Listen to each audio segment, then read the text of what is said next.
Magandang hapon sa inyo lahat. Sorry, at maraming salamat sa napaka-init na salubong na ibinigay ninyo sa akin. Thank you po. Ay, magsiupo po tayo. Nandito po kami. Andito po ako dahil meron po tayong ginagawa na bagong programa na para sa local government at sa mga probinsya, sa mga lungsod, sa mga bayan at sa mga barangay. Kaya andito po kami. Ang unang programa na aming ginagawa ay galing po sa LGSF. Ano ba yung LGSF? Yung LGSF, Local Government Support Fund.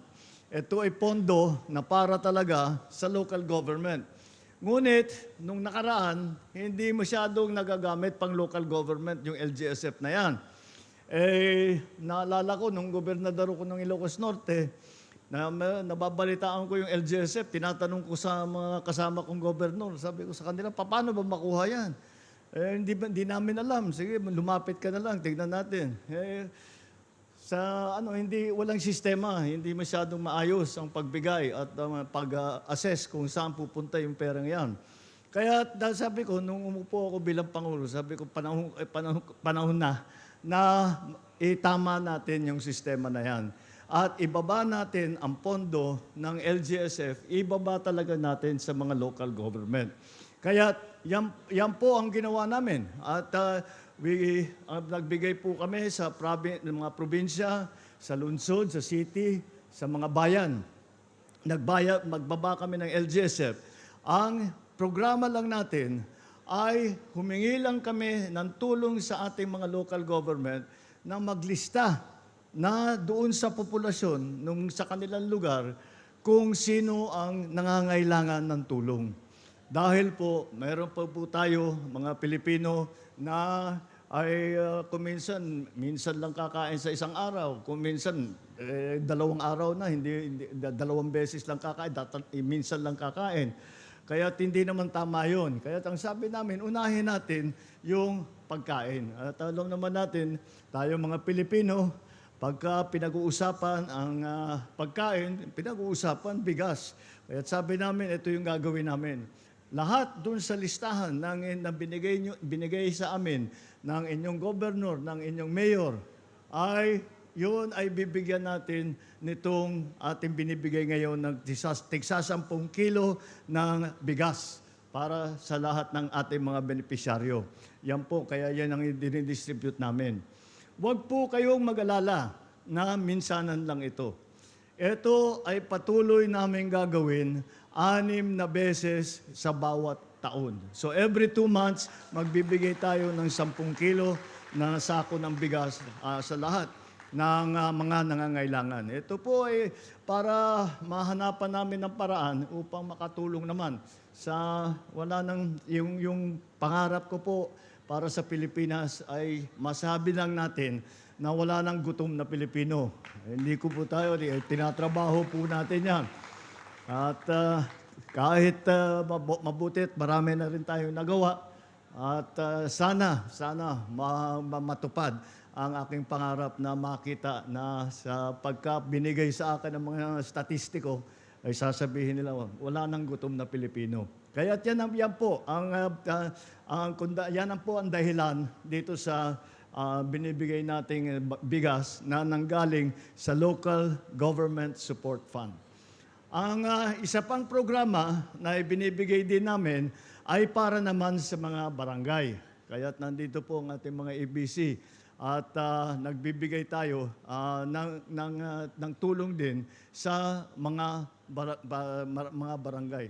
Ito naman, ang pondong pinagalingan dito, yung tawag ay Socio-Civic Project Fund, SCPF.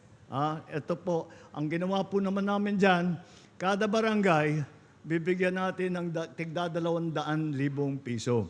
Okay, 200,000 bawat barangay.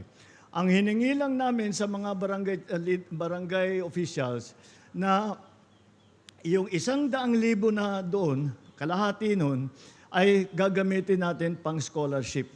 Yung scholarship, bawat barangay, 5 scholarship, tig 20,000 lahat ang binibigay. Kayo rin ang mamimili kung sino ang sa palagay ninyo ang talagang dapat tulungan. Ang lagi kong pinapayo na hanapin ninyo yung mga malapit nang magtapos, pero baka hindi magtapos dahil nagkulang sa pambayad, kung ano man. Kailangan magtrabaho, ito para makatulong at para naman magkaroon na sila ng diploma. At alam naman natin, napakalaking bagay na magandang pinag-aralan. At buong buhay nila, yan ang sinasabi ko sa kanila, dinaanan ko yung ating ang tawag namin mga presidential scholar.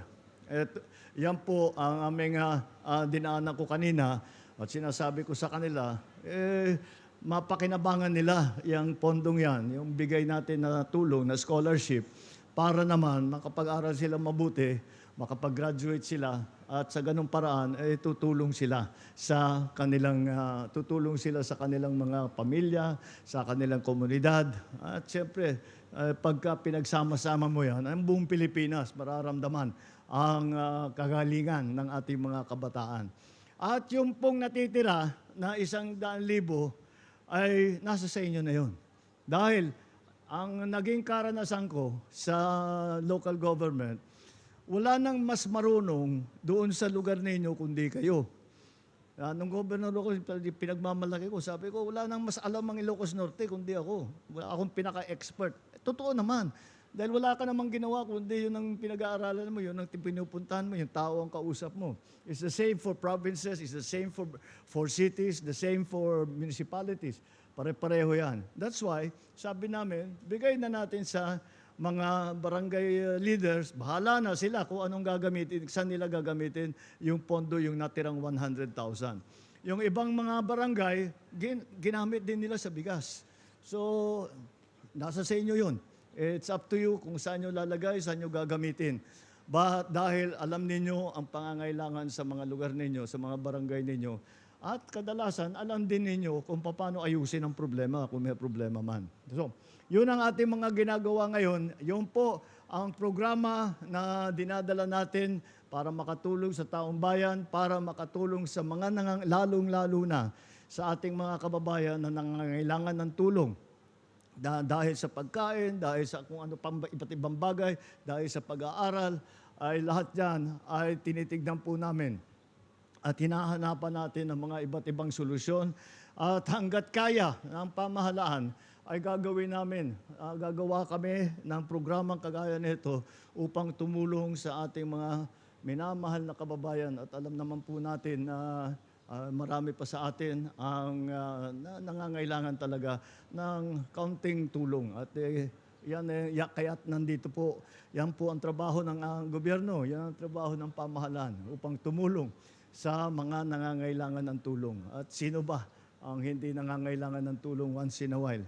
Kaya po, asahan po ninyo na ang pamahalaan, ang gobyerno ninyo nandito po at wala kaming ginawa kundi mag-isip kung paano pa ang gagawin namin para tumulong sa taong bayan. At hindi lang kami nag-iisip, nakikinig din po kami. Kaya pagka meron kayong kailangan, pagka meron kayong nakita na hindi tama o may naisip kayo magandang pwedeng gawin, sabihan niyo po kami.